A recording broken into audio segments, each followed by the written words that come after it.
भगवान रामचंद्र की बाल मूर्ति 22 जनवरी 2024 को अयोध्या नगरी में स्थापित की जाएगी। इस अवसर पर नांदेड़ जिले के हिमायतनगर में प्रसिद्ध श्री परमेश्वर मंदिर देवस्थान समिति द्वारा भव्य संगीतमय राम कथा का आयोजन किया गया है। यह संगीत में श्री राम कथा 16 तारीख से प्रारंभ हो चुकी है। हरि भक्त परायण आचार्य बाल योगी स्वामी गजेंद्र चैतन्य जी महाराज शांतिधाम आश्रम माधापुरी जिला अकोला इनकी मधुर आवाज में भक्तों को रामायण की कथा सुनाई जा रही है। हिमायतनगर के श्री परमेश्वर मंदिर में आयोजित कथा सुनने और देखने के लिए पूरे शहर में भक्तों का अपार उत्साह दिखाई दे रहा है। श्री राम कथा के आरंभ में भगवान श्री महादेव के अवतार श्री परमेश्वर जी के दर्शन किए तथा सबसे पहले मंदिर समिति की ओर से कथावाचक आचार्य बाल योगी गजेंद्र महाराज का स्वागत किया गया। श्री राम की कहानी की मधुरता कहानी के साथ संगीत में साथ द्वारा और भी बढ़ गई। संगीत में रामोत्सव की पृष्ठभूमि में मंदिर समिति ने मंदिर क्षेत्र को बिजली से जगमग कर दिया है।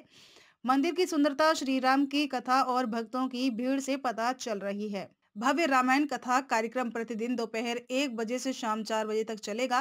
सोमवार 22 जनवरी को अयोध्या में भगवान श्री राम की मूर्ति स्थापना के बाद श्री परमेश्वर मंदिर समिति द्वारा सभी भक्तों के सहयोग से महाप्रसाद का आयोजन किया गया है। इस धार्मिक एवं भक्तिपूर्ण कार्यक्रम के अवसर पर मंदिर परिसर में 5000 दीप जलाए जाएंगे। हिमायतनगर जिला नांदेड़ से एम अनिल कुमार की रिपोर्ट। भगवान प्रभू रामचंद्र विराजमान होणार आहे।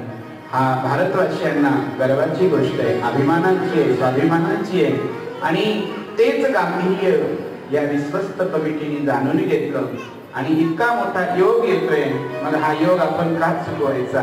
कदाचित भगवान परमेश्वरांच्या सानिध्यामध्ये हा सोहळा पूर्ण व्हावा या उदात्त हेतूने श्री राम कथेचं आयोजन झालंय। जरी आज कथेचा प्रथम दिवस आहे, ठरल्या वेळेनुसार 1000 घंटा आपण लेट झालो। उद्यापासून मात्र वेळेवर कथा प्रारंभ होईल।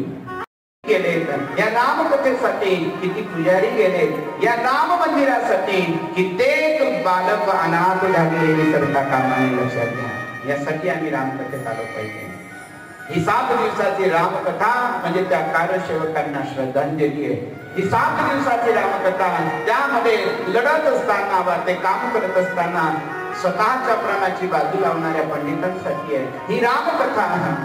आजपर्यंत जे लेकर अनाथ झालेत ना महिला, या कारसेवकेमध्ये त्या लोकांच्या परिवाराला एक सहानुभूतीची कथा आहे। अजून सांगेल आणि ही रामकथा भगवान प्रभू रामचंद्राला समर्पणाची कथा आहे। हे ध्यानात असं एक गाव सुटलेलं नसेल की ज्या गावामध्ये लक्ष्मण शक्ती झालेली नसेल आणि प्रभू रामचंद्रांचा परिचय कोणाला नाही। लहान लेकराला जरी विचारलं ना तुम्ही, महाराज राम कोण, तर सांगतील ते राम सगळ्यांच्या पाठ झालाय। लक्षात घ्या, राम सगळ्यांच्या पाठ आहे, पण रामाचं आचरण बऱ्याच लोकांचं अजून सपाट आहे। त्यासाठी रामकथेची गरज आहे। मी बोलतोय ते कळतंय ना? आवाज येतोय? काय आहे रामकथेमध्ये?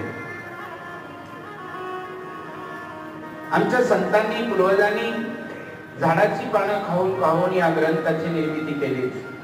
कशासाठी केली? आणि आज एक विषय महत्त्वाचा आहे। रामकथा अनेक होतात, होत असतील, होत राहतील, पण ही रामकथा विशेष आहे।